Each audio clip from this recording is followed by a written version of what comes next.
Voilà, merci de prendre place pour cette troisième session, qui est une nouvelle bonne habitude. Vous savez que le GISP qui organise les actualités du Pharo est très lié avec la Société francophone de médecine tropicale et santé internationale, qui depuis, pour la troisième fois, c'est ça? Deuxième fois? Troisième fois. Donc, veut bien organiser une session plutôt consacrée aux aspects accès aux soins, mais accès aux soins en liaison avec le thème de l'année. Donc, ça sera cette année accès aux soins dans l'environnement de la santé au travail. Et en plus, celui qui s'en charge depuis 3 ans est devenu président de la société, c'est le professeur Pichard, donc qui est le mieux placé pour vous présenter sa session et la coordonner. Merci Eric. Merci Jean-Paul. Merci au GISP de nous confier cette session.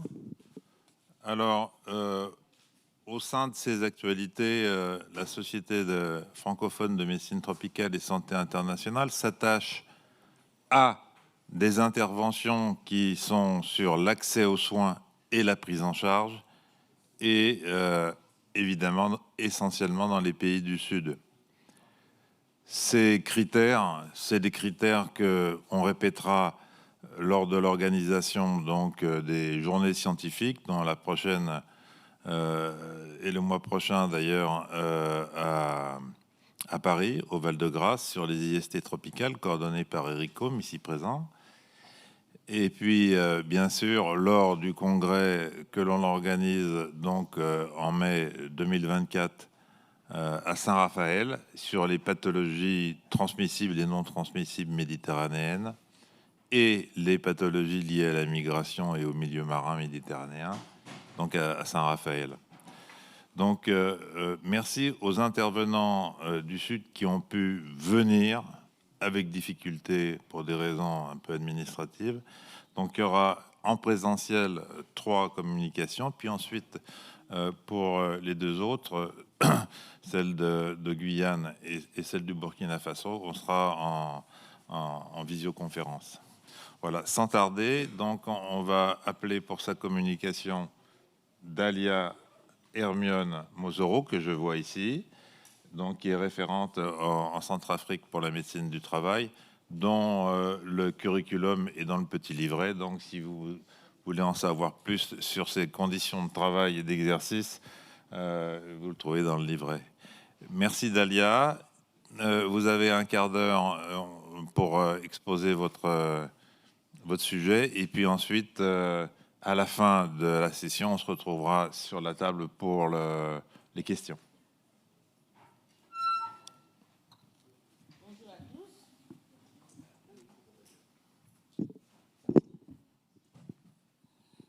Merci.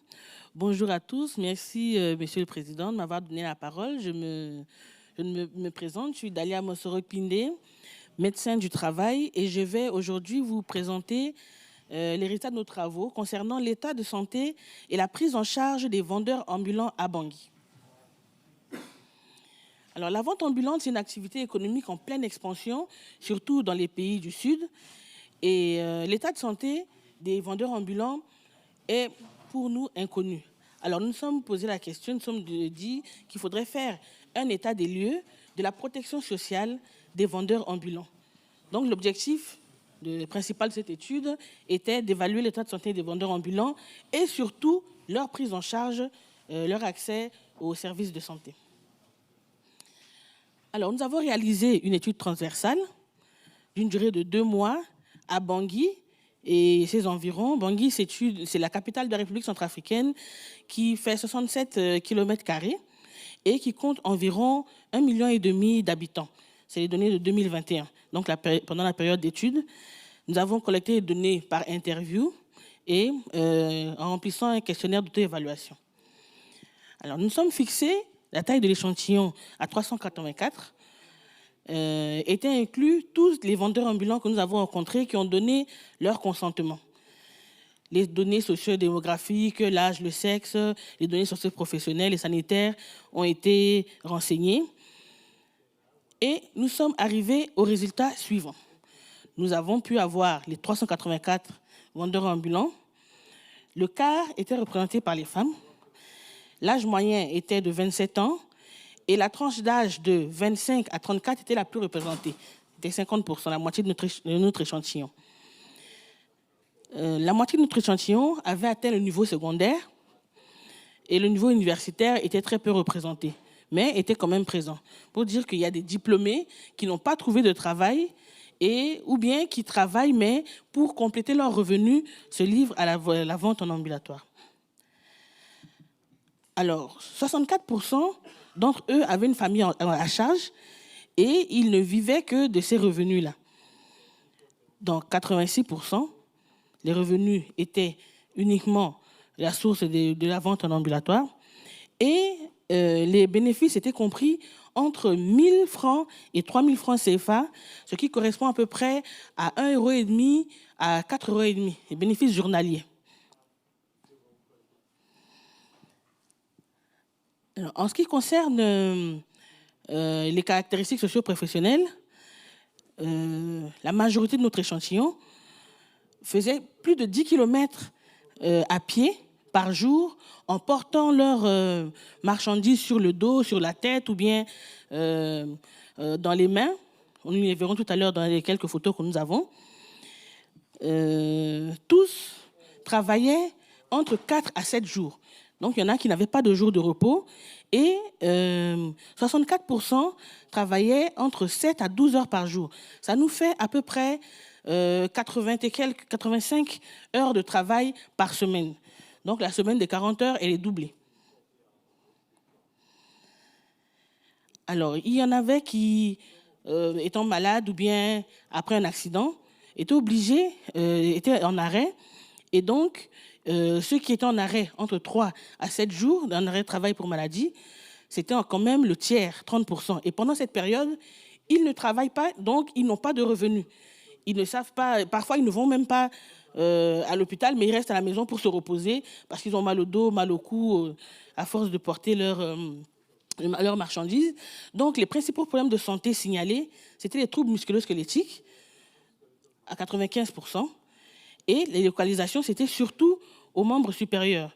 Vous voyez, au niveau du coude, on a 24%, au niveau de l'épaule, 65%, au niveau du genou, un peu, 9%, au niveau du dos, 40%, c'est surtout les points d'appui quand ils portent leur charge.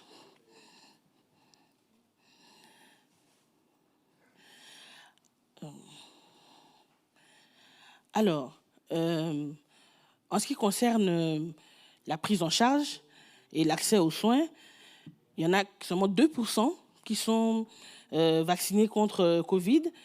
Ils évoquaient diverses raisons. Il y en a qui disaient qu'ils ne voyaient pas l'intérêt. Il y en a qui disaient que c'était seulement pour les vieux, que les jeunes n'avaient pas besoin de se faire vacciner, surtout que notre population d'études est essentiellement jeune. 27% allaient en consultation médicale quand ils étaient malades. Uniquement quand ils étaient malades, ils allaient dans des centres de santé agréés pour des consultations. Et seulement 1,8% allaient en consultation pour un bilan annuel ou un bilan de routine. Et ils évoquaient le manque d'argent. Alors, quand on n'est pas malade et qu'on n'a pas d'argent, ce n'est pas la peine d'aller à l'hôpital. Parce qu'il y en a qui disent que quand on va à l'hôpital, qu'on voit le médecin et qu'on fait des examens et qu'on n'a rien trouvé dans les examens, ils estiment qu'ils ont perdu de l'argent. Ils préféreraient qu'on trouve quelque chose dans les résultats des examens pour justifier au moins leur perte d'argent. Et donc, ils n'allaient pas dans les centres de santé agréés, mais 88% quand même prenaient des médicaments issus de la pharmacopée traditionnelle. Parce que ça coûte pas grand-chose. Il faut couper les feuilles, prendre des écorces, faire des décoctions et prendre... Parfois, ils ne connaissent pas vraiment le principe actif, mais bon, si ça les soigne, OK, il n'y a pas de souci. Alors, les médicaments modernes étaient pris dans la majorité en automédication, par 80% des enquêtés, et c'était surtout les anti-inflammatoires, vous comprenez pourquoi, puisque la majorité avait des troubles musculo-squelettiques, et aussi les antibiotiques, parce qu'ils avaient aussi des troubles digestifs, ils mangeaient au bord de la route, le fait de boire parfois de l'eau non potable et tout, ils avaient aussi des troubles digestifs et tout, et quand ils prenaient des antibiotiques, ça les soulageait un peu. Et surtout, aucun n'était affilié à un système de protection sociale. Alors, À l'issue de cette étude, nous nous rendons compte et nous confirmons que la vente en ambulatoire a un poids économique certain, certes, mais les activités, leur activité impacte négativement leur état de santé et leur revenu ne leur permet pas d'avoir accès aux services de santé pour avoir une consultation par un professionnel de santé. Donc, il est important de les sensibiliser, de les organiser pour leur assurer une protection sociale adéquate. Nous avons au niveau de la RCA, au niveau du Code du travail, on a à peine effleuré ce secteur informel qui est les vendeurs ambulants. Mais au niveau de la sécurité sociale, ils ont initié un processus d'extension de la protection sociale au secteur informel, mais c'est encore au stade d'une étude de faisabilité. Donc, ce n'est pas encore effectif. Au niveau du ministère du Travail, il y a un plan national de protection sociale qui est au stade de finalisation et qui englobe toute la population de la RCA, donc, dont les vendeurs ambulants. Dernièrement, lors des journées africaines de prévention des risques professionnels en 2003, le thème était la sécurité routière. Cela a inclus les taxis-motos qui font partie aussi, les mototaximens qui font partie aussi du secteur informel. Et les textes sont en train d'être élaborés pour réglementer et les protéger. Alors là, ici, nous voyons un vendeur ambulant qui transporte sa marchandise toute la journée avec la main comme ça. On avait essayé de peser, ça ne faisait pas moins de 5 kilos ce qu'il transportait, et il le transporte toute la journée et tous les jours. Ici, nous voyons un autre vendeur ambulant qui transporte des lunettes, et là, on l'a pris de dos. Il était fatigué, il avait mal à l'épaule et mal au dos, et donc il prenait appui sur un véhicule pour se reposer un peu. Parce que parfois, quand ils déposent leurs marchandises, après, pour les reprendre, c'est un peu difficile. Ici, nous voyons un autre vendeur ambulant qui a un peu amélioré le port de ses marchandises. D'habitude, il porte des thermos avec des paniers remplis de beignets et des thermos avec du thé ou du café. Mais là, ils ont pu avoir un genre de brouette avec dedans du café qu'il est en train de vendre avec les beignets aussi sont à l'intérieur. Là, à l'intérieur de ce... En fait, c'est une touque qui a été transformée et dedans, il y a les beignets. Il y a parfois une source de chaleur pour qu'ils puissent faire des omelettes, pour qu'ils puissent faire peut-être des spaghettis et autres. Et les gens mangent comme ça au bord de la route à la sauvette et il leur sert du café. Bon, ici, ce que j'avais oublié de dire, c'est que ce vendeur-là, celui-là, il nous avait dit qu'il était gaucher. Avant, il portait ses marchandises avec la main gauche et que là, maintenant, il a trop mal au poignet et à l'épaule, il est obligé de changer. C'est probablement une tendinite, il n'est pas allé à l'hôpital, il utilise des pommades qu'il prend au bord de la route pour se masser l'épaule, pour se masser le bras ou bien des scarifications. Et la scarification, elle lui avait fait une infection au niveau de la peau. Il était obligé, il est resté à la maison pendant plus de 6 mois et là, il est revenu, mais il est obligé de changer de bras. Et là, maintenant, il porte... il était droitier, maintenant il porte avec la main gauche. Parce qu'avec la main droite, il ne peut pas. Si vous voyez la position de sa main, ici, là, c'est peut-être parce que je l'ai pris de dos pour éviter qu'on ne voit son visage, mais vous voyez la position de son membre supérieur droit, ce n'est pas la position correcte. Donc voilà, nous avons encore beaucoup de perspectives pour ces vendeurs ambulants. Je remercie mes maîtres ici présents de nous avoir donné le goût de la recherche et de nous avoir donné le goût de faire de la recherche sur ce qui sort un peu de l'ordinaire.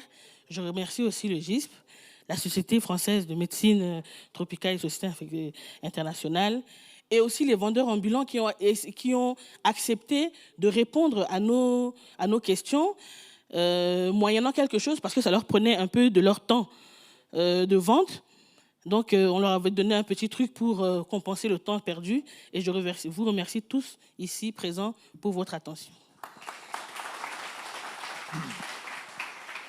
Merci Dalia. Les questions seront posées à la fin. Merci d'avoir gagné quelques minutes qui permettront d'allonger le temps des questions. Vous pouvez vous réinstaller dans l'amphi pour voir les diapos d'une communication sur un secteur un peu plus formel maintenant, qui va être exposé donc à propos des industries du Cameroun par le professeur Jules Owana, qui est référent dans le domaine de la médecine du travail. Même chose, hein, même punition, 15 minutes. Si tu peux tenir le temps pour gagner un petit peu sur la période des questions. Merci, professeur. Merci à la Société francophone de médecine tropicale et santé internationale. Merci au GIPSP. Bonjour, mesdames et messieurs, chers maîtres, chers collègues. J'ai l'honneur de vous parler du burn-out. Le burn-out est une pathologie dans laquelle nous avons effectué beaucoup de travaux au cours des dernières années. Ça fait que lorsque j'ai été sollicité par la Société francophone de médecine tropicale santé intégrée pour en parler, j'ai été très enchanté. Je suis content d'être à Marseille, surtout que je suis Marseillais dans l'ADN. Un de plus. L'OM. D'accord. Donc, le plan de notre présentation comporte 3 articulations, précédées par une introduction et conclues par une conclusion. Concernant l'introduction, nous allons dire que de nombreuses mutations sont intervenues dans le monde du travail au cours des dernières décennies, qui ont entraîné d'importantes modifications des conditions de travail et surtout l'émergence des risques psychosociaux et des problèmes de santé mentale. Le stress professionnel, dont la fréquence est plus élevée que par le passé, des cas de détresse psychologique, des cas de dépression même, et surtout le burn-out qui constitue l'objet de notre présentation. Il peut être défini par Malache, c'est la première définition de Malache et collaborateurs datant de 1993, comme un syndrome d'épuisement physique et émotionnel impliquant le développement d'une autodévalorisation, d'attitudes professionnelles négatives, d'une perte d'implication et du sentiment d'autrui. La définition a évolué au fil des années. En 2001, le burn-out était défini comme le syndrome d'épuisement physique, émotionnel et mental, résultant d'un investissement prolongé dans des situations du travail exigeantes sur le plan émotionnel. Une autre définition de Malache et collaborateurs, cette fois comme un syndrome psychologique réactionnel consécutif à la présence continue, c'est important, de facteurs interpersonnels de stress dans l'environnement professionnel. À la limite, le burn-out peut être simplement défini comme un syndrome tridimensionnel, associant épuisement émotionnel, dépersonnalisation et perte d'accomplissement personnel. D'autres auteurs également le considèrent, notamment Weber, Jekyll, comme le mal des sociétés modernes et un défi pour la recherche et la pratique en santé. C'est donc un problème de santé publique dans les pays en développement et dans les pays en développé surtout, qui marque l'intérêt important de la communauté scientifique, car de nombreuses études sur le burn-out ont été réalisées au cours des années dans les pays développés et de plus en plus dans les pays en développement. C'est pour ça que aborder le fait de l'épidémiologie du burn-out et de sa prise en charge dans le contexte africain était quelque chose que nous avons apprécié. Quelques rappels épidémiologiques concernant les caractéristiques actuelles du burn-out, celles du XXIe siècle. C'est un phénomène globalisé qui existe partout, dans tous les continents. Mais la signification du concept n'est pas identique en fonction des langues, en fonction des contextes. Le champ d'études initiales, c'est-à-dire au niveau des professions de santé et d'éducation, s'est élargi. Le burn-out n'est plus étudié que dans ces professions, il est étudié un peu partout aujourd'hui. Et la production scientifique, depuis les premières publications, les premiers travaux, à ce jour, est très abondante. Schaufeli, Leiter et Malache l'évaluaient à plus de 6000 livres, chapitres, thèses, articles originaux publiés sur le burn-out depuis le début, avec une similarité de profil épidémiologique qui se dégageait par rapport à certains pays développés, qui ont forcément les mêmes profils sur le plan socio-économique et social. Sur le plan socio-économique, excusez. Concernant les facteurs de risque, ils peuvent être liés à l'individu, à l'activité professionnelle et à l'environnement professionnel. Concernant les facteurs liés à l'individu, la personnalité est beaucoup importante, elle est déterminante. La perte d'estime de soi, la faible personnalité sont des facteurs qui prédisposent au développement du stress chronique et forcément du burn-out. Concernant le sexe, les femmes sembleraient être plus exposées à la dimension d'épuisement émotionnel et les hommes à la dimension dépersonnalisation. Concernant l'âge, les jeunes sembleraient être plus exposés, les célibataires aussi, et les enseignants d'université. Et je sais qu'il y en a beaucoup dans la salle. On va juste dire pour un clin d'œil que nous avons fait une étude à l'université de Douala sur le burn-out chez les enseignants d'université, l'université qui compte 11 établissements et facultés, et la prévalence était assez élevée parmi les universitaires à l'université de Douala. Les autres facteurs de risque liés à l'activité professionnelle, l'épuisement émotionnel, la dépersonnalisation qui empêche une bonne conciliation de la vie sociale et du travail, le changement de carrière sont des facteurs importants dans l'exposition au burn-out. La surcharge de travail en termes d'encadrement est connue. Plus on dépasse les quotas normaux, plus on s'expose au stress chronique, à l'impossibilité de pouvoir réaliser ou d'atteindre ses objectifs et forcément à un stress chronique qui va nous exposer au burn-out. L'organisation et les conditions de travail, lorsqu'elles ne sont pas bonnes, on n'est pas en plein contrôle de son activité. Lorsqu'on a des horaires de travail prolongés, ce qui est le cas dans plusieurs métiers à cause de la demande de productivité qui est très importante depuis que la globalisation est une réalité dans la plupart des pays, vont constituer également des facteurs d'exposition au burn-out. Et par rapport à l'environnement socio-professionnel, les mauvaises relations avec les patients, avec les collègues et l'absence de soutien social vont tous contribuer à l'exposition au burn-out. Quid du cas du Cameroun? Concernant les facteurs liés à l'individu.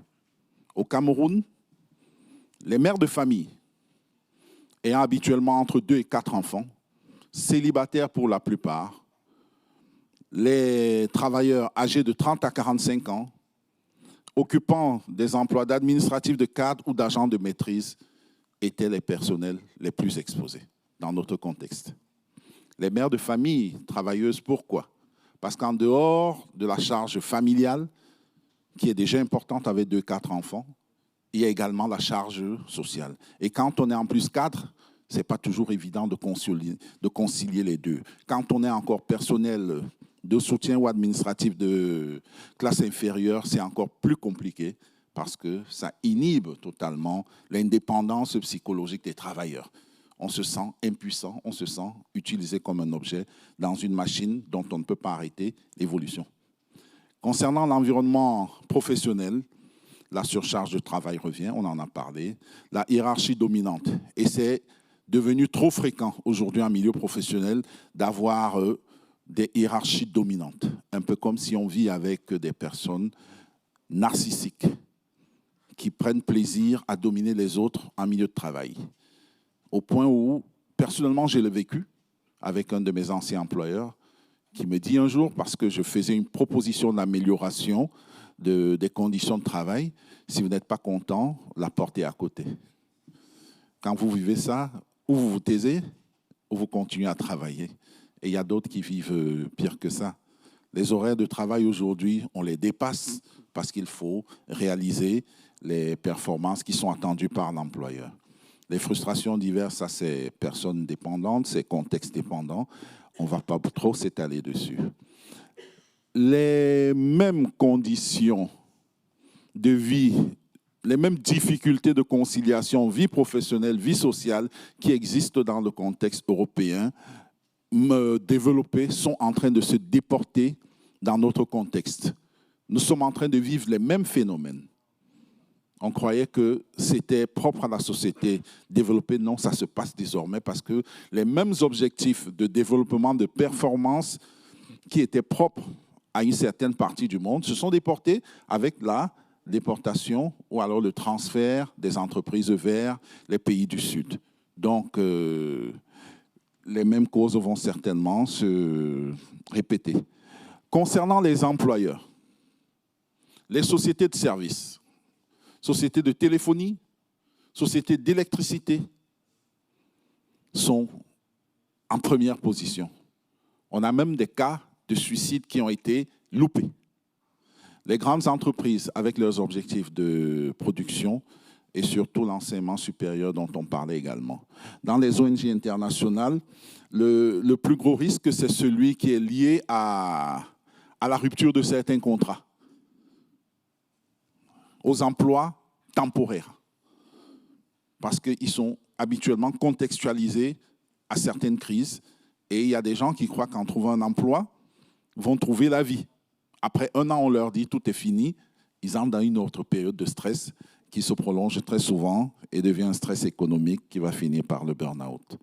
Voilà un peu quelques rappels épidémiologiques qui étaient nécessaires pour dire que tout ça mélangé vont contribuer à ce que la prévalence du burn-out soit variable en fonction des différentes parties du monde. Nous allons revoir ensemble quelques résultats d'études qui ont été publiées sur le burn-out. On voit bien que les prévalences sont disparates. 51% aux États-Unis, une étude récente d'il y a 5 ans de Reit, et chez les résidents en médecine, 61%, toujours aux États-Unis. En Allemagne, nous étions à 32%. Au Royaume-Uni, on était à 32% notamment. On est à 62,8% chez mon maître, le professeur Frédéric Deschamps, que je salue en passant.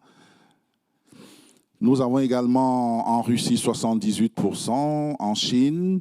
Aucune partie du monde n'est épargnée par le phénomène du burn-out. Mais partout, on n'a pas les conséquences ultimes, telles que les cas de dépression ou alors même de suicide en milieu professionnel. Peut-être parce qu'il y a une donnée contextualisée qui existe. En Afrique également, les études ont été menées. Au Maroc, avec El Bouri, on a trouvé 90% chez les internes en médecine. On a trouvé des prévalences plus basses en Tunisie, au Nigeria, elles étaient moyennes. Au Cameroun, on a quelques résultats, entre 42 et 78%. La dernière étude dont nous sommes en train de finaliser le manuscrit portait sur le burn-out chez les pharmaciennes d'officine et elle a été conclue il y a deux mois, c'était à 64,5%. Alors que chez les mêmes pharmaciens, on avait déjà trouvé une prévalence du stress professionnel de 78,5% il y a quelques années. Voilà un peu l'épidémiologie du burn-out. Concernant les causes, comme on l'a dit, elles sont liées aux caractéristiques du travail. On ne va pas revenir sur la surcharge de travail, la pression, mais je vais insister sur le soutien social. Le soutien social est quelque chose de déterminant, qui va expliquer certains résultats paradoxaux que nous avons obtenus. Par exemple, dans une étude chez les pharmaciens dont on parlait, on a obtenu une prévalence du stress professionnel, c'était en 76 ou 17, en 2016 ou 17, à 78,5%.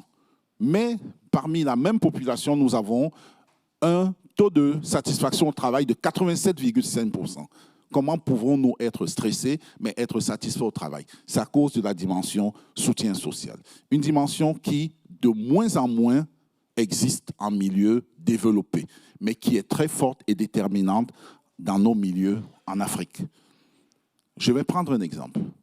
Quand on sort du boulot, on peut vivre des situations stressantes. Mais une fois qu'on est hors du boulot, on nous tend la main, on nous accompagne jusqu'à la maison, souvent pour boire une bière ensemble, souvent juste pour expier, et c'est suffisant pour revenir le lendemain étant chargé. Quelque chose qui manque de plus en plus dans la société développée.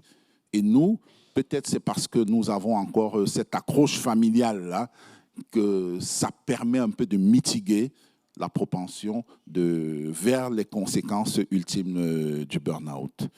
Je vais parler également des caractéristiques du cadre. Évidemment, on l'a dit, les services d'aide à la personne, dont l'éducation, les services sociaux, les services de santé ou de santé mentale en général, sont évidemment indexés comme étant des milieux à risque pour l'émergence du burn-out. Concernant les caractéristiques de l'organisation, elles varient en fonction du type d'activité, des domaines d'activité. Mais lorsque la structure, l'organisation n'est pas bonne, on peut s'attendre à l'émergence des problèmes de santé mentale. Pour dire que le burn-out n'a pas une seule origine. Habituellement, le burn-out arrive dans un contexte de mix entre des causes sociales, des causes professionnelles et des causes individuelles. Les facteurs contributifs ont été décrits par Scharfeli, Leiter et Malache. Il y en a deux. Le déséquilibre persistant entre les demandes et les ressources, on va là dans le modèle de Karasek, demande psychologique, et puis l'attitude décisionnelle, et puis le conflit des valeurs du travailleur avec celle de l'organisation.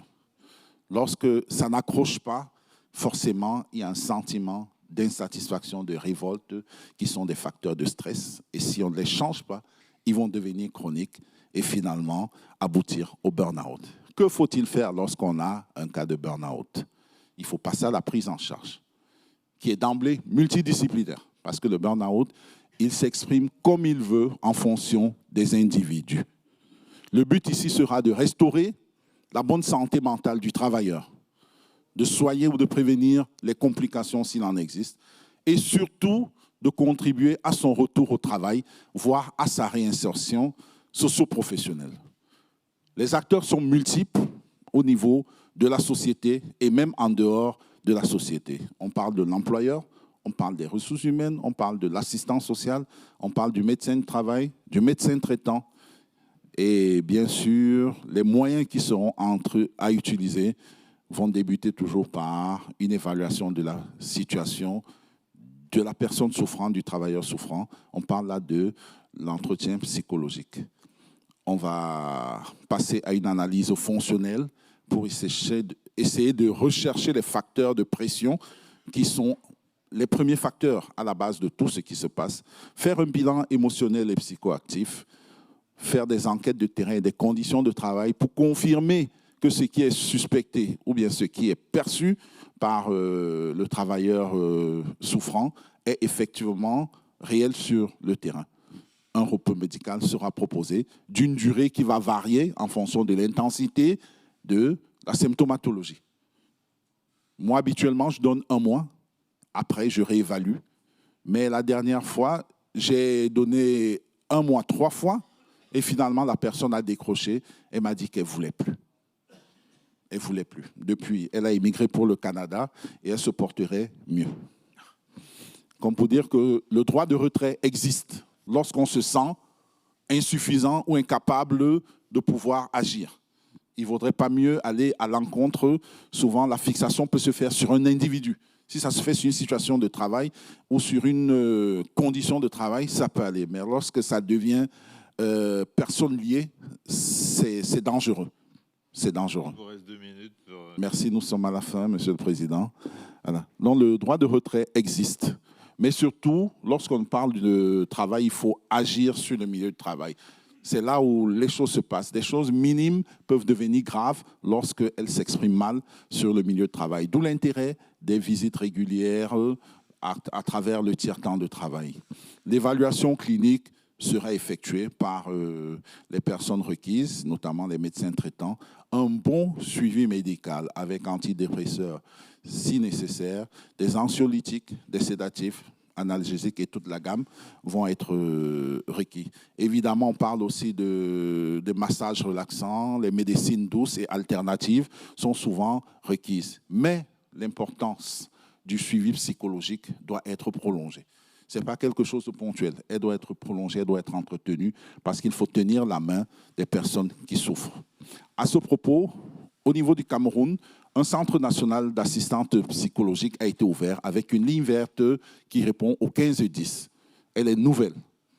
Il y a toujours un psychologue ou un psychiatre au bout du fil pour essayer de guider et orienter les patients qui ont des problèmes nouveaux. Et elle est nouvelle, ça date de la période Covid. Voilà. Donc, ce que nous savons, c'est que la reprise progressive du travail va se faire par étapes. On va partiellement 25, 50 et si on arrive à 100%, c'est toujours bien. Mais je précise encore que le droit de retrait existe quand on se sent incapable de reprendre le travail parce qu'on n'a pas toutes nos capacités ou que l'argent stresseur chronique est toujours présent. Il vaudrait mieux arrêter, préférer sa vie au lieu de préférer son salaire. En conclusion, le burn-out est une affection dangereuse, révélatrice de nombreuses défaillances, notamment du système de protection. La présence continue des agresseurs sur le milieu de travail. Ils peuvent être professionnels, ils peuvent être sociaux, ils peuvent être liés à l'individu, mais s'exprimer seulement en milieu de travail, où il n'a pas assez de soutien pour évoluer. Il y a donc nécessité d'agir sur le milieu du travail, sur l'individu, sur l'environnement professionnel. D'où l'intérêt et la place des activités ludiques, des activités sportives et surtout la socialisation. La parole libère et protège. Demandez aux gens de parler. Demandez aux gens de parler. Parce que lorsqu'ils parlent, il y a même des séances de thérapie collective.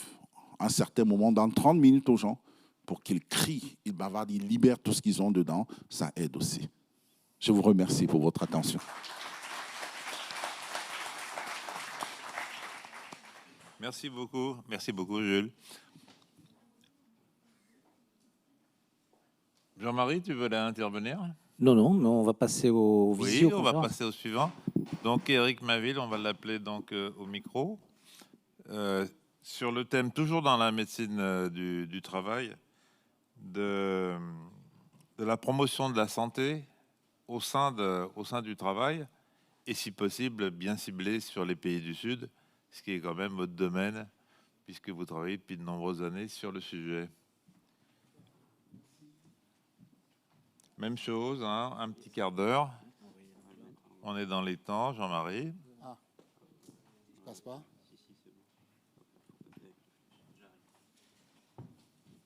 On ne le voit pas affiché. Hein. Bien, ben, tout d'abord, merci de m'avoir invité, cher Jean-Marie, à vos travaux. J'espère que vous m'entendez bien.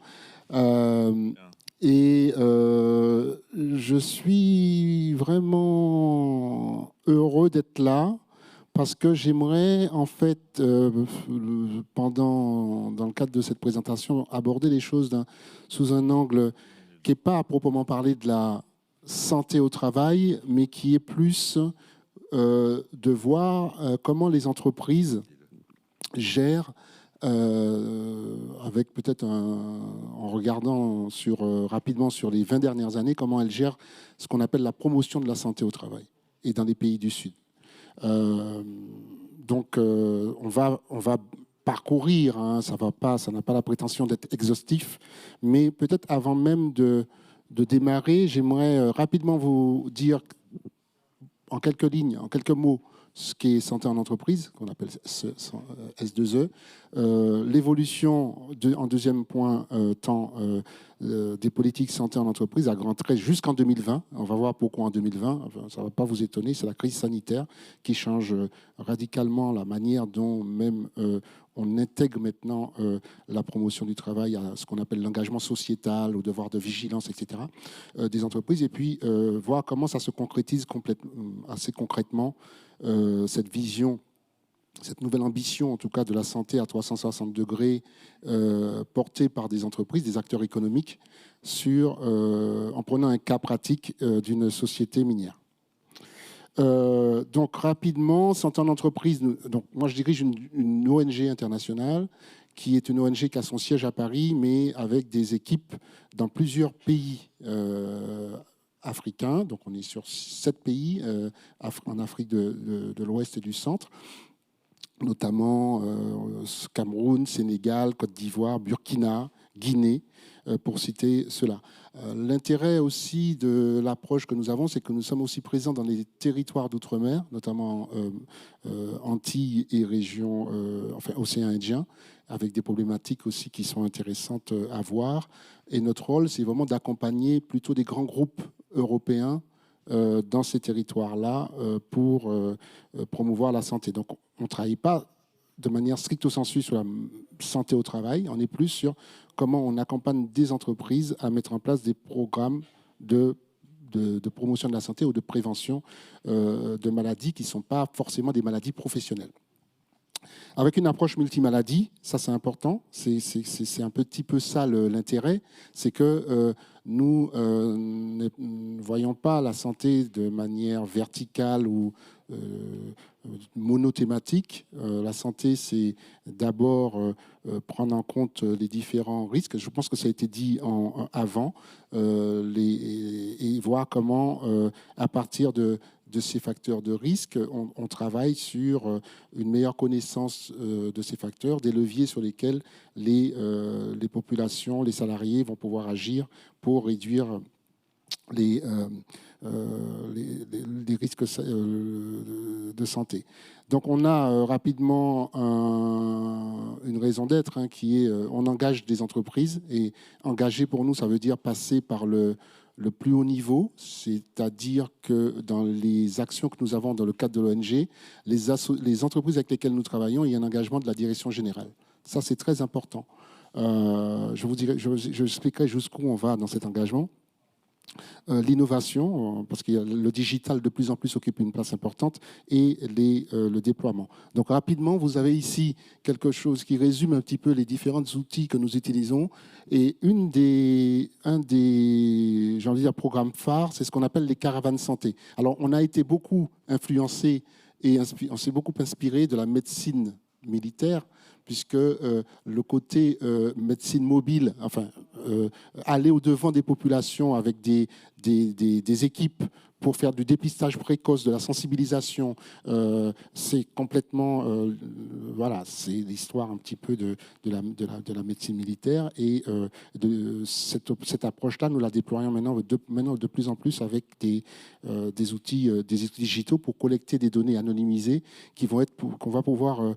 à la fois utilisé pour montrer l'impact et l'efficacité des actions, mais aussi les partager avec le ministère de la Santé. Ça, c'est fondamental.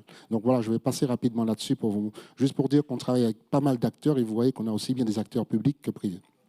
Alors, maintenant, on va rentrer dans le sujet qui est comment, en fait, si on peut résumer en quelques minutes la façon dont les politiques de santé ont évolué en entreprise. Si on part depuis 2000, qui est vraiment et d'ailleurs dans la salle, j'ai croisé des gens comme Jean-Loup Ray, qui connaît bien d'autres, Jean-Marie, qui connaissent bien cette histoire, Jean-Baptiste Guillard-Schmitt. De 2000 à 2005, on a vraiment un focus, parce que c'est aussi notre histoire, sur le VIH-Sida. Donc beaucoup d'entreprises, si on regarde au niveau français, des groupes comme Lafarge, Veolia, avaient vraiment un gros focus et un engagement sur le VIH-Sida. Donc à cette époque, on parlait surtout, et dans toutes les conférences, dans toutes les réunions, beaucoup de VIH-Sida. À partir de 2006 jusqu'à 2010, on a le PALU qui commence à rentrer dans les programmes des entreprises de santé, parce que, c'est une maladie qui est une des premières causes de consultation, premier motif d'absentéisme. Et dans beaucoup d'entreprises, c'est souvent plus de la moitié des cas ou de l'absentéisme qui peut être expliqué par le PALU. Donc, c'est des choses que vous connaissez bien. Mais on va voir à partir de 2000, on observe à partir de 2010, toute une intégration progressive d'autres maladies, notamment, on ne parle pas que de maladies infectieuses, on va commencer à voir dans les programmes des entreprises des maladies non transmissibles comme le diabète et l'hypertension, dont là aussi la prévalence augmente de plus en plus et qui impose d'avoir du dépistage précoce aussi de ces maladies pour éviter les complications, d'avoir à prendre en charge des complications qui coûtent très cher.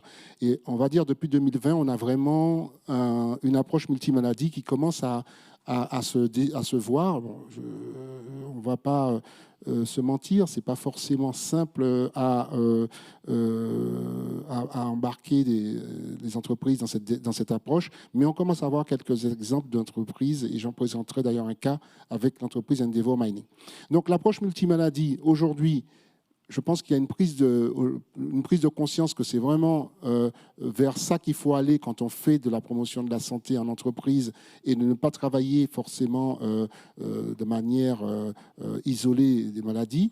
Parce que souvent, si on prend les six maladies qui sont là, pardon, je reviens, le VIH, les hépatites, on ne parle pas beaucoup des hépatites virales B et C, mais la tuberculose, le palu, le diabète et l'hypertension, là, quand on prend déjà ces six-là, on a dans beaucoup d'entreprises pas mal de choses déjà à faire sur des maladies qui sont évitables, dont on peut réduire les complications s'il y a dépistage précoce et prise en charge, évidemment. Et d'un point de vue économique, parce que les entreprises sont des acteurs économiques, on voit bien que ça coûte cher aussi, ça coûte plus cher de rien faire que de faire, et que si on investit sur ces maladies qui sont cause d'absentéisme, cause de baisse simplement de fonctionnement, et qui peuvent même perturber les chaînes d'approvisionnement, on a tout intérêt à le faire. Alors, depuis 2020, on va dire, on a une prise de conscience. Tout le monde en a parlé, la presse, il ne se passe pas un jour sur les réseaux sociaux sans qu'on voit ça. Mais si on devait résumer, nous, la façon dont on perçoit les choses, je ne sais pas si je l'ai dit au début, je suis également président de la commission santé du CIAN, qui est le Conseil français des investisseurs en Afrique. Alors, de cet endroit-là, évidemment, on voit aussi, et on a accès à beaucoup d'exemples d'entreprises parce qu'il y a du partage d'expériences, de bonnes pratiques. On voit bien qu'on est, depuis 2020, avec la crise sanitaire, sur aujourd'hui une vision, on va dire un nouveau paradigme, où la santé au travail, bien sûr, est toujours là, mais de plus en plus, on n'a plus affaire vraiment simplement aux direction des ressources humaines dans les entreprises et à la médecine du travail. On intègre de plus en plus, on a de plus en plus comme interlocuteurs ce qu'on appelle les managers de la santé, de la responsabilité sociétale, la RSE, tout ce qui est la santé communautaire, qu'est-ce que l'entreprise peut faire pour la santé des communautés riveraines quand elle a une problématique de communauté riveraine, pour ses fournisseurs et ses sous-traitants, parce que le devoir de vigilance aujourd'hui, dans beaucoup notamment en Europe, et en France, impose aux entreprises de pas seulement faire le reporting sur la santé de leurs salariés, mais également comment elles intègrent leurs fournisseurs, leurs sous-traitants, et quelquefois voir même comment elles protègent la santé de leurs clients. Et l'aspect partenariat public-privé qui est fondamental. Aujourd'hui, dans beaucoup de pays, en Afrique, les gouvernements, les organisations comme le Fonds mondial appellent les entreprises à s'engager dans les programmes de partenariat public-privé. Et on a aujourd'hui, depuis 2-3 ans, un accent qui est mis sur tout ce qui est l'impact, par exemple, le lien climat-santé et tout l'impact, ça a été dit avant, par exemple du réchauffement climatique, les zoonoses, la santé liée à la qualité de l'eau, à la qualité de l'air. Ce sont des sujets aujourd'hui qui sont vraiment beaucoup discutés, non seulement au sein de la commission santé et avec les entreprises qu'on réunit dans nos commissions, mais de plus en plus. Et puis on n'oublie pas la santé numérique, parce que le numérique aujourd'hui est un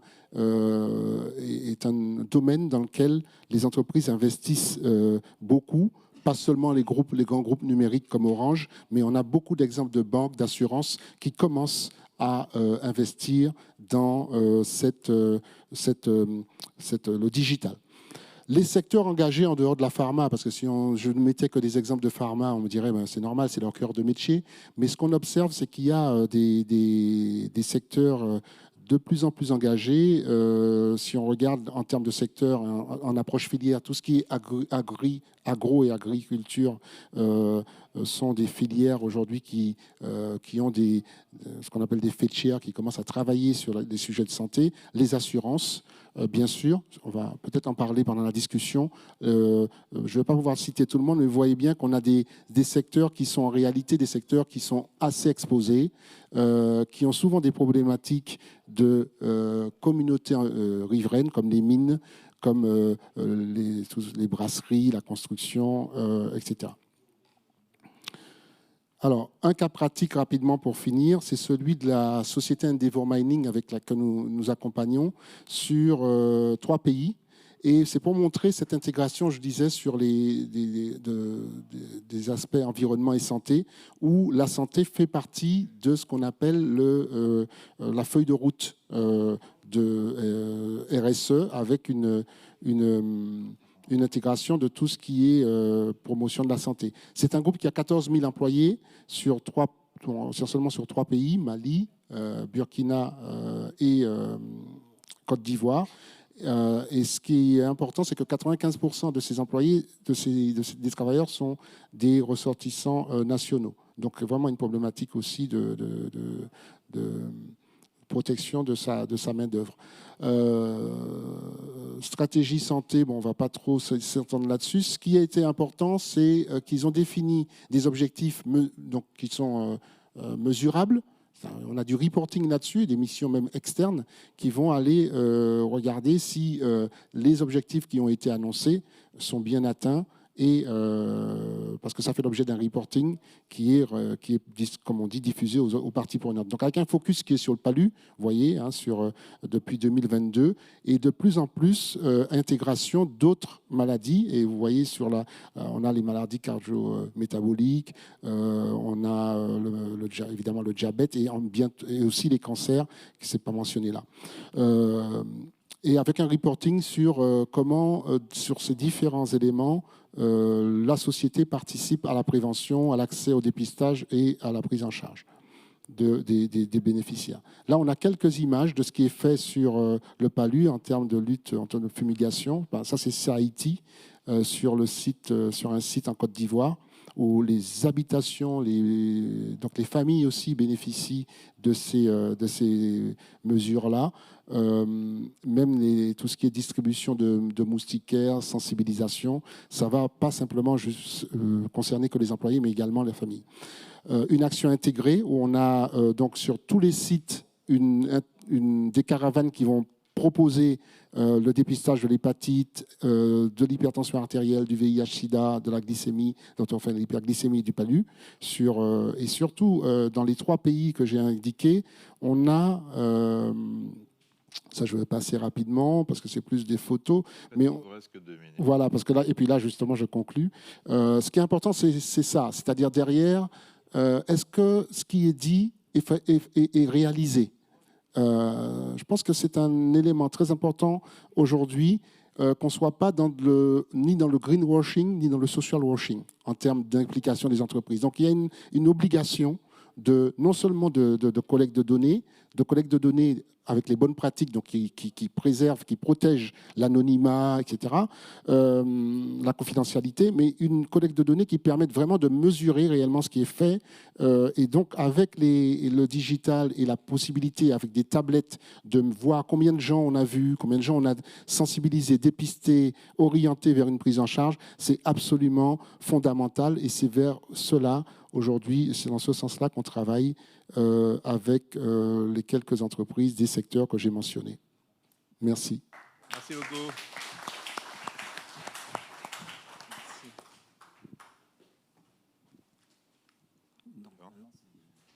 On va lancer la visioconférence pour Isidore Traoré. Ça marche? Donc Isidore Traoré fait des travaux de recherche et aussi d'application au Burkina Faso, au centre Muras, que beaucoup de gens connaissent. Et donc, il va nous exposer la prise en charge des pathologies chez les travailleuses du sexe, chez les prostituées. Si on peut... Bonjour. bonjour. Oui. Pas de problème pour nous entendre, Isidore? Oui, je vous entends parfaitement. Très bien. Et nous, on voit votre diaporama qui apparaît. Donc, vous pouvez démarrer, s'il vous plaît, pour une durée d'environ 15 minutes. OK. Merci. Merci. Donc, j'ai l'honneur de faire cette présentation sur la prise en charge des pathologies chez les travailleurs du sexe au Burkina Faso, et en prenant le cas donc, de la cohorte Yerelon, qui a été bâtie donc, sur une étude ANRS dénommée 1222. Donc, comme définition, l'OMS définit les travailleurs du sexe comme des personnes adultes, donc âgées de 18 ans ou plus, qui reçoivent de l'argent ou des cadeaux en échange de services sexuels, que ce soit de façon régulière ou occasionnelle. Donc, en fonction du contexte, il y a plusieurs catégories de travailleurs du sexe. Au Burkina Faso, notre équipe, déjà en 2002, a essayé de catégoriser les travailleurs du sexe et avait trouvé des groupes. Le premier groupe, c'est le groupe des travailleurs du sexe que nous avons dénommé non professionnels, et qui sont aussi souvent appelés occasionnels ou cachés, indépendants ou clandestines. En fait, c'est les travailleurs du sexe qui ne se reconnaissent pas travailleurs du sexe, malgré le fait qu'elles reçoivent régulièrement et occasionnellement de l'argent en échange de services sexuels. Et il y a les travailleurs du sexe professionnels, donc c'est celles qui se reconnaissent comme étant travailleurs du sexe, et elles exercent généralement dans la rue, et nous les avons appelées les trotteuses parce qu'elles attendent les trottoirs ou elles attendent les clients devant donc les maisons closes, assises sur des tabourets, et nous les appelons tabourets, et on les appelle aussi communément ici prostituées. Donc, ce travail du sexe, comme dans d'autres pays du monde, au Burkina Faso, elles ont un risque très élevé par rapport à l'infection à VIH. Donc, malgré donc, la chute de la prévalence de l'infection à VIH au Burkina Faso, quand on compare les travailleurs du sexe à la population générale, le risque est multiplié par 5 ou 10, entre 5 et 10 quand on les compare à la population générale. Donc, elles sont aussi très exposées aux infections sexuellement transmissibles et aux grossesses non désirées. Et des travaux de modélisation ont également montré, donc à Cotonou, au Bénin, à Kisumu au Kenya et à Bobo-Dioulasso au Burkina Faso, que le travail du sexe était responsable de plus de 85% des infections VIH qui survenaient dans la population générale. Donc, le risque est très élevé chez elles et les clients viennent prendre l'infection VIH et vont donc après transmettre à leurs partenaires stables et ainsi de suite. Et donc, quand on regarde quelle est la part contributive du travail du sexe dans l'incidence, on voit que c'est très important, notamment à Bobo, comme je l'ai dit, 85%. Mais on a constaté que malgré cette vulnérabilité donc, après les travailleurs du sexe, il y a plusieurs barrières qui limitent leur accès aux services de prévention et de prise en charge de l'infection à VIH et aussi l'accès aux services de santé sexuelle et reproductive en général. Donc, ces barrières se situent à plusieurs niveaux. Donc, il y a d'abord au niveau structurel de l'environnement. Donc, il y a la pauvreté, et les mauvaises conditions de travail, la marginalisation, la criminalisation de la profession. Et il y a aussi la violence dont elles sont victimes. Il y a aussi des barrières au niveau communautaire. Donc, c'est tout ce qui porte donc sur le faible accès aux services de dépistage et de prise en charge du VIH. Et également, à ce niveau, on a le manque de soutien, et ainsi de suite, ainsi de suite.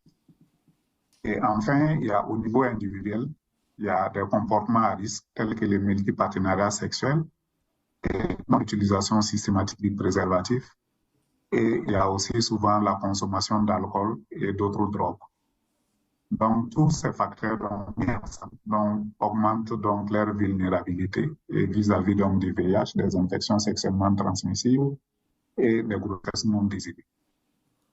Donc, de ce fait, l'OMS avait recommandé au pays de mettre en place des interventions donc, qui vont améliorer l'accès des travailleurs du sexe à ces services de santé. Mais ces interventions devaient porter aussi bien sur l'environnement, donc devaient adresser donc toutes les trois composantes, la composante structurelle, donc en supprimant les lois répressives, donc en faisant l'empowerment des travailleurs du sexe pour les aider à lutter contre la violence. Et il y avait aussi la composante communautaire pour améliorer leur accès aux services de santé. Et donc, dans ces services de santé, elles devaient bénéficier donc des moyens de prévention du VIH et des IST, du dépistage et aussi de la prise en charge du VIH et des co-infections telles que la tuberculose et les hépatites. Et elles devaient aussi y avoir accès aux services de santé sexuelle et reproductive. Donc, malgré les recommandations de l'OMS en 2014, donc, nous avons fait une analyse de la situation en 2015 au Burkina Faso et qui avait noté que les interventions qui existaient, et la plupart des interventions qui existaient, donc à l'exception de celles que je vais présenter dans les diapos qui suivent, donc ces interventions avaient des limites en termes de cibles. Parce que beaucoup de ces interventions ne ciblaient pas les travailleurs du sexe non professionnels qui ne se reconnaissent pas TS parce qu'on les considère comme ayant un faible risque d'acquisition du VIH. Donc, et souvent, c'est elles qui sont aussi cachées. Parce que les professionnels, donc, on les trouve au niveau des trottoirs, on les trouve au niveau des maisons closes. Donc, on peut leur donner facilement les services. Et alors que celles qui ne se reconnaissent pas TS, c'est difficile de les identifier et pouvoir donc leur donner les services. Il y avait aussi des limites en termes de contenu. Parce que les interventions qui sont généralement faites, donc soit ça se limite à la prévention, on fait des séances de sensibilisation, soit ça se limite au dépistage, où on fait la prévention, on fait le dépistage, mais derrière, l'aspect prise en charge n'est pas assuré, ou bien toutes ces interventions sont axées sur le VIH et avec très peu d'interventions qui prennent en compte la santé sexuelle et reproductive. Et enfin, la majeure partie de ces interventions n'étaient pas évaluées, donc en termes de coût, d'efficacité et même de satisfaction des bénéficiaires. Donc, nous nous sommes donc posé la question par rapport donc à la vulnérabilité accrue, aux recommandations de l'OMS, aux limites des interventions, quelles solutions on pouvait proposer pour assurer un meilleur accès des travailleurs du sexe aux services donc de santé et qui soient donc intégrés. Donc, l'exemple que je voulais partager avec vous, c'est l'exemple donc de la Porte-Héron, donc l'étude ANRS 1222. Donc, Yerelon, c'est à Bobo-Dioulasso, et en langue vernaculaire locale Djoula, ça veut dire se connaître soi-même. Donc, c'est avec ces paquets d'interventions, donc ça combine la recherche, l'intervention, l'évaluation. Et on verra donc les résultats qu'on a pu avoir à chaque niveau, au niveau de la recherche, au niveau de l'intervention et de l'évaluation. Mais ces paquets, pour les mettre en place, ça commence d'abord par une analyse socio-anthropologique de la situation. Ensuite, on fait une cartographie des sites de travail de TS et c'est basé sur l'utilisation d'un réseau de pairs éducatrices donc, qui interviennent au sein de l'équipe d'intervention. Donc, ensuite, il y a l'estimation des études pour estimer la prévalence du VIH, pour estimer aussi l'incidence du VIH pendant l'intervention. Et il y a une composante des bénéficiaires, donc à travers donc, les services de prévention des soins et de santé sexuelle et reproductive, et la composante évaluation. Donc, quand on prend chaque composante, la composante socio-analyse de la situation, elle est réalisée par les socio-anthropologues, donc c'est pour faire la typologie du travail du sexe dans les milieux, comprendre les réseaux, identifier les types de partenaires sexuels, surtout définir les contours d'une intervention acceptable. Donc, on ne vient pas avec les paquets tout de suite, donc on leur donne la parole et c'est elles qui vont dire qu'est-ce qu'elles veulent comme contenu, à quel lieu elles veulent bénéficier, dans quelle structure, quels sont les horaires d'ouverture. Donc, c'est durant cette phase que ça s'est fait. Donc, la cartographie va suivre avec cette typologie pour géoréférencer donc, les sites donc, de travail de ces TS, mais aussi estimer la taille de la population donc, de chaque catégorie de TS. Donc, ensuite, les pairs éducatrices interviennent, donc elles sont identifiées et recrutées, et donc c'est des pairs qui sont influents, mais pas autoritaires. Donc, elles vont intervenir dans l'identification des participants, la sensibilisation et aussi, elles envoient aussi les retours d'informations au niveau des cliniques et par rapport au ressenti des TS par rapport donc, aux services qui leur sont offerts et tout ça pour pouvoir améliorer au jour le jour l'intervention. Donc, on est aussi sur une clinique qui est conviviale. Donc, dans cette clinique, il y a une équipe pluridisciplinaire qui est là, des médecins, des sociologues, des psychologues, des assistantes sociales, des pères éducatrices, et les laboratoires est là, il y a une infirmerie, et donc tous les services sont intégrés. Donc, comme je l'ai dit, il y a des études de satisfaction qui sont faites par les socio-anthropologues régulièrement, en plus du retour des pairs. Et l'équipe aussi se réunit lors des staffs hebdomadaires pour voir qu'est-ce qui marche, qu'est-ce qui ne marche pas et qu'est-ce qui peut être amélioré chaque semaine. Donc, il y a une composante empowerment. Et le paquet a permis donc de soutenir la mise en place d'associations de TS, donc l'association qui a tiré aussi son nom du programme à Bobo, et plus tard Yerelon plus Awaga.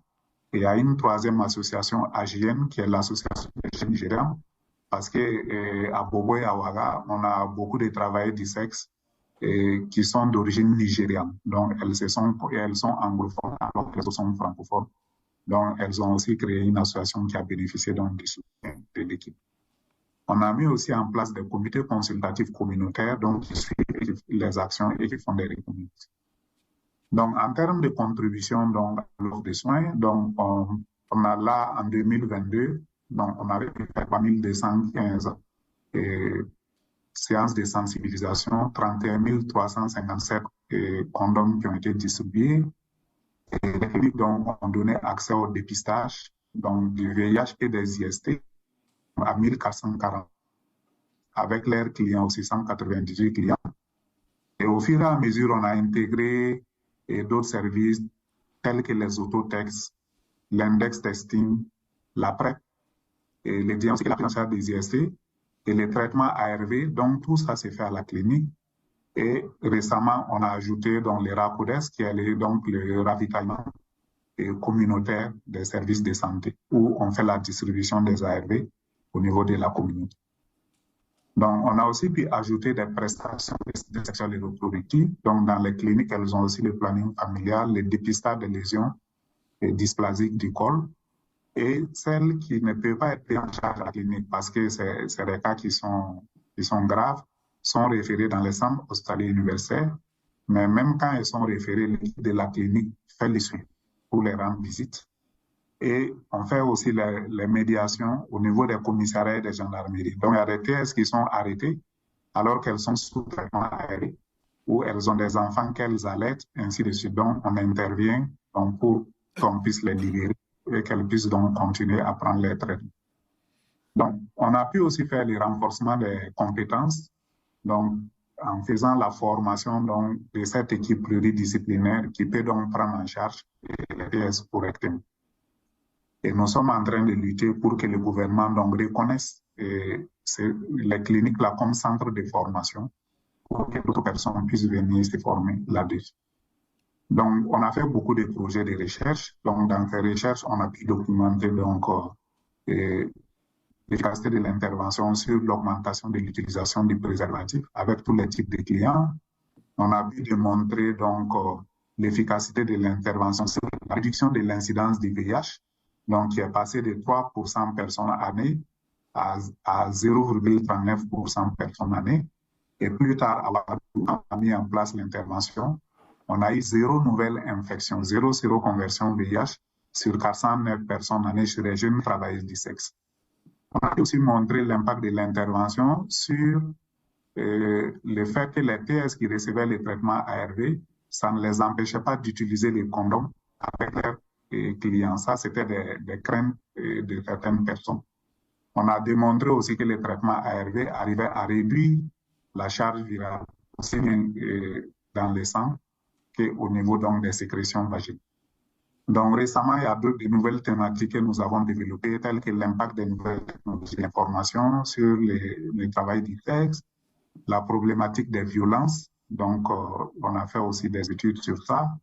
On a aussi fait des études pour voir comment nous pouvons maintenant prendre en compte aussi les partenaires réguliers des travailleurs du sexe avec lesquels elles ont des difficultés pour utiliser les préservatifs. On a aussi regardé la question de la mobilité, notamment l'interaction des TS avec les orpailleurs. Donc, il y a des TS qui vont sur des sites d'orpaillage et où il n'y a pas de services. Donc, on a fait une étude sur ça et on a évalué la cascade des soins VIH et chez les TS. Donc, les testings et les traitements ARV, jusqu'à la suppression de la charge virale. Et on a fait des études sur l'infection par les HPV et les lésions dysplasiques du col. Et aussi la caractérisation moléculaire du VIH, ça c'était dans le cadre d'une thèse et en termes de renforcement des capacités.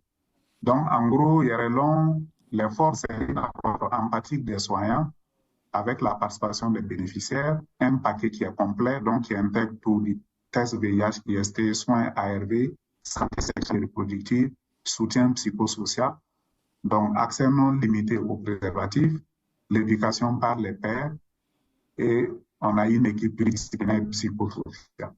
Isidore, donc, comme défi, Isidore, voilà, comme défi, oui, je conclue tout de suite. Ouais, merci. On a une insuffisance, voilà, insuffisance des ressources et pour pouvoir maintenir ça, donc les salaires, le fonctionnement, parce que le financement ANRS est arrêté depuis un certain temps. En perspective, on pense que ce modèle donc, peut permettre, donc, s'il est dupliqué à l'ensemble du Burkina, de régler les problèmes de l'accès des TS. Je vous remercie pour votre attention. Merci. Merci beaucoup. Est-ce que Jean-Marie nous autorise à une petite discussion? Merci, vous êtes trop bon. On va faire revenir les intervenants en présentiel. Eric, Dalia.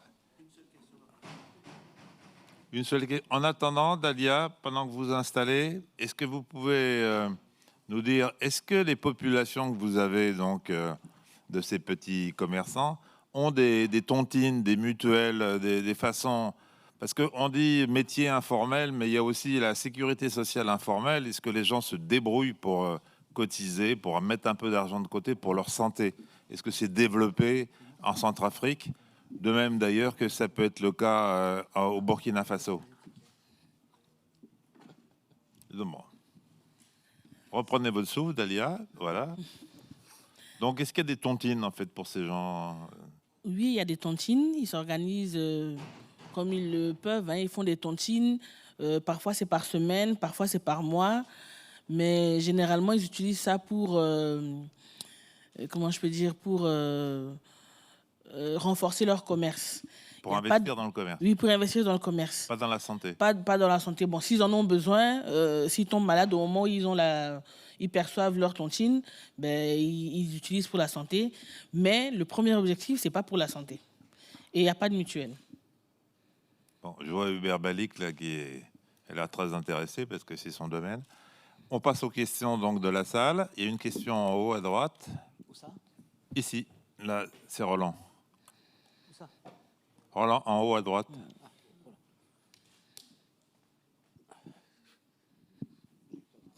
Merci, Monsieur le Président, pour la parole que vous m'accordez. Je voulais poser la question en lien avec la troisième communication qui a porté sur les travailleurs de sexe au Burkina Faso. Juste pour savoir, malgré les activités qui ont été menées, est-ce qu'il existe actuellement au Burkina Faso une volonté politique qui a permis de mettre en place les textes qui réglementent l'activité des travailleurs de sexe?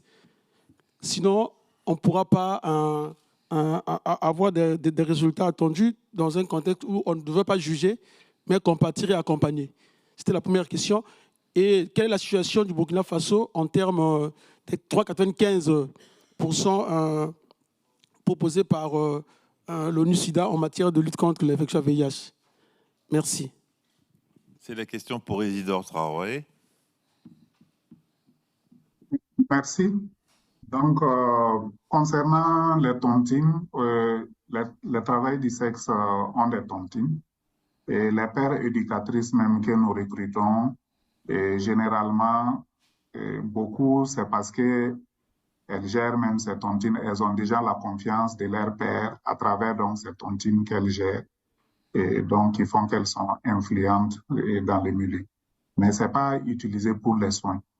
Donc, c'est souvent utilisé pour payer des habits et ainsi de suite, mais pas pour les soins. Donc, en termes de soins, elles ont vraiment besoin d'une prise en charge gratuite parce qu'elles sont souvent en difficulté.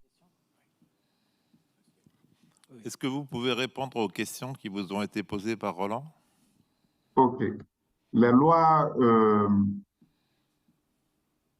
au Burkina, il y a la loi, on a une loi qui date qu'on a repris depuis avant l'indépendance. Donc, c'est le racolage plutôt qui est. Donc, quand la travailleuse du sexe sort pour racoler, c'est ça qui est puni par la loi. Mais on sait que les forces de l'ordre vont au-delà. Ils vont au-delà de ça. Ils ont toujours des raisons pour dire peut-être que souvent que le travail du sexe héberge des trafiquants de drogue, qu'elles hébergent des délinquants. Donc, ils vont rentrer jusqu'au niveau des domiciles donc, pour chercher la drogue ou autre chose et ils profitent de ça pour les racketter. Donc, pour le moment, il n'y a pas d'action au niveau des lois concernant donc, les travailleurs du sexe en dehors de cette vieille loi qui est là depuis fort longtemps.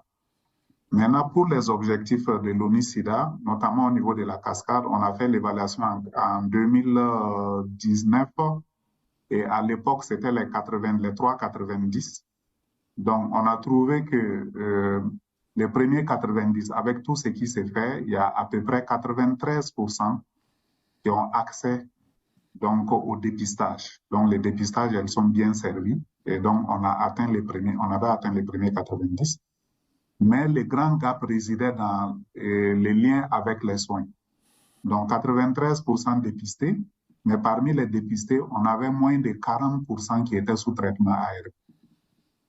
Mais par contre, on a trouvé au niveau du troisième 90 que parmi celles qui arrivaient à être sous traitement ARV, on avait donc en gros 70% qui avaient une charge virale donc, qui était supprimée.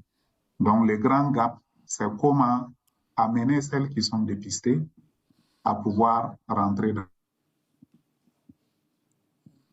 Ah, il y a un bug. Bon. On va prendre une autre. Il y a Olivier Bouchot qui a une question ici à l'arrière. Allons-y.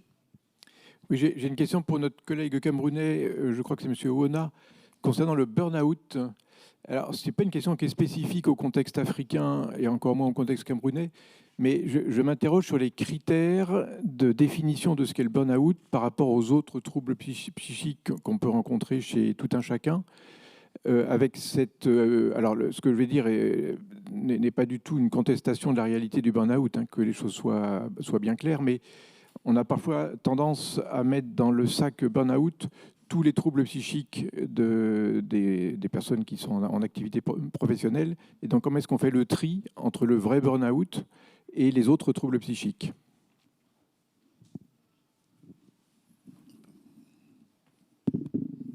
Merci beaucoup pour la question. Concernant les critères de définition du burn-out que nous avons utilisés, c'est les mêmes que tout le monde utilise. Vous avez vu que dans notre présentation, on a fait référence à Malache. Donc, c'est l'échelle à 3 dimensions. On évalue l'épuisement émotionnel, on évalue la dépersonnalisation et la perte d'accomplissement professionnel. Donc, maintenant, on peut avoir à classer le burn-out de façon individuelle ou collective en fonction de l'indice de sévérité ou alors en fonction du fait que quand on a une dimension, une fois qu'il y a une dimension, il y a burn-out. Maintenant, quand on est à 2 ou à 3, il y a un indice de sévérité un peu supérieur. Donc, c'est la même échelle que nous utilisons, que les autres utilisent également.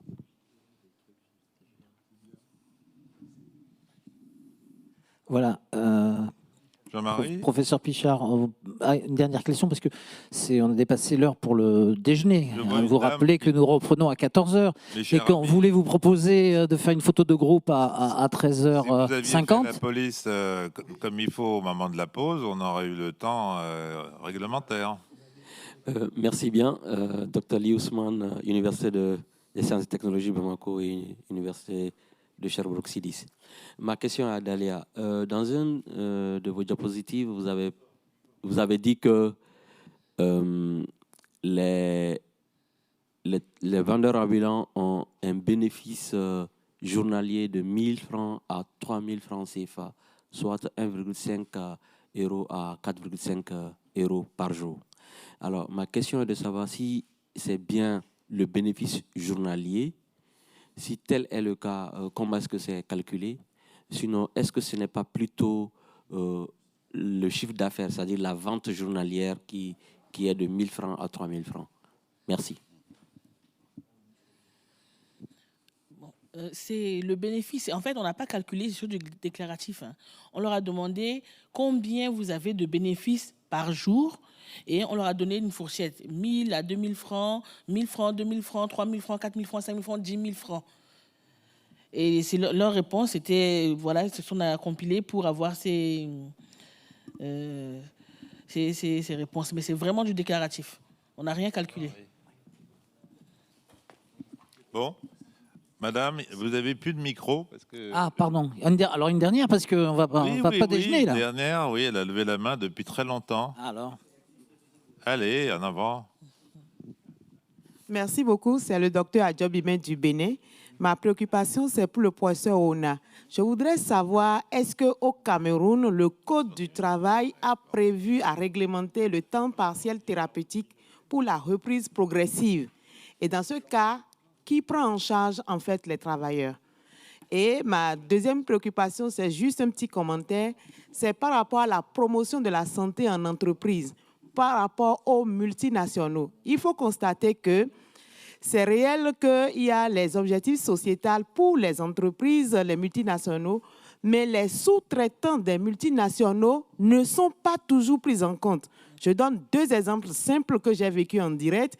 Je fais une sensibilisation dans une grande entreprise sur le VIH, Journée mondiale, et il n'y a que les acteurs de la société même et pas de sous-traitants qui constituent un effectif très faible et qui n'ont même pas besoin de cette sensibilisation. Les ouvriers sont mis de côté.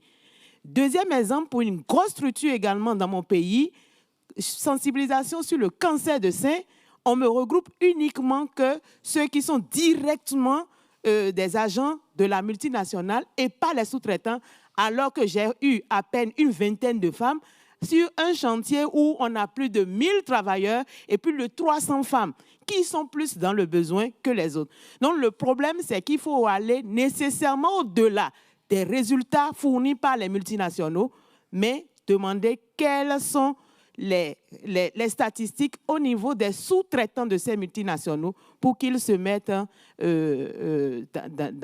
les normes. Merci beaucoup. Merci. C'est la dernière question, mais il y aura 2 réponses. Celle du professeur Lulo Wana d'abord, et ensuite celle d'Éric Mainville qui a quelque chose aussi à rajouter. D'accord. Merci beaucoup, docteur Menonli.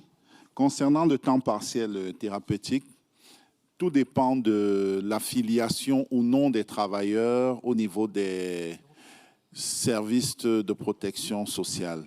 Au Cameroun, la société s'appelle la Caisse nationale de prévoyance sociale. Et lorsque un travailleur est déclaré et reconnu, sa reprise progressive du travail après congé maladie doit se faire en accord avec le médecin conseil de la CNPS. Et lorsque le travail, la reprise n'est pas complète, le salaire est partagé. Il est payé en partie par l'entreprise et en partie par la CNPS. Lorsque ça redevient complet, le temps complet de travail, alors la société prend. Sauf que ça, c'est ce qui est dit. La réalité est autre.